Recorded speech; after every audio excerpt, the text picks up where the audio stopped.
Ер нь штэ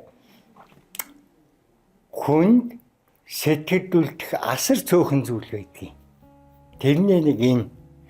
Тийм учраас юм л бол би энэ шүлгээ унших айгүй дуртай. Надаа гоё юм өгөөгүй ч гэсэн гоё л байд юм да. 50 жил миний сэтгэлд явсан нэг шүлэг уншия.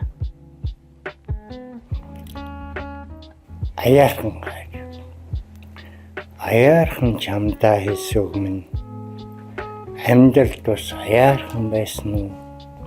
Зөөлхөн хонгол салхин зөөд тавьсан зариг муутайхан эсээг минь зөндөн олонд хүрэгдсэн биш байгаа.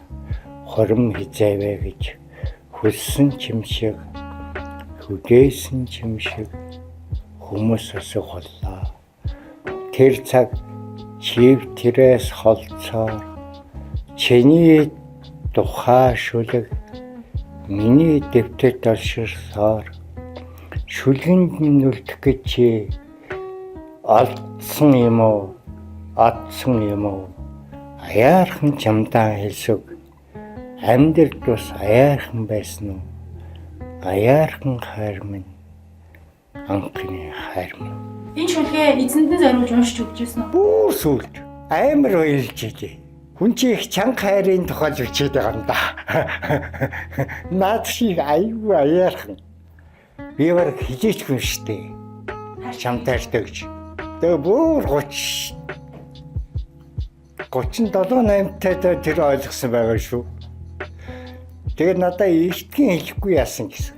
Нууц шүл энэ шүлгийн эзэн тэ зориулж бичсэн хүн тань ямар мэрэгчлээ хэд орчим насны ямар хүн байдгийг хүмүүст ингээд зүгээр үгээр төрсөлж үзүүлж. Намайг тоомооргүй гуайлаг. Заяа. Үүтэн хваар дээлтэй тасаач шүү. Тийм юмхтэй дээ.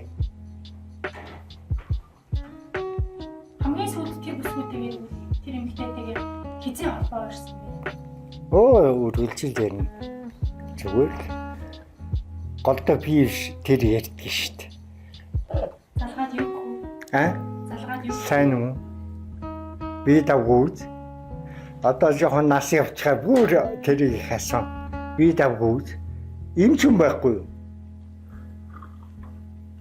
Давгүй л гэдэг.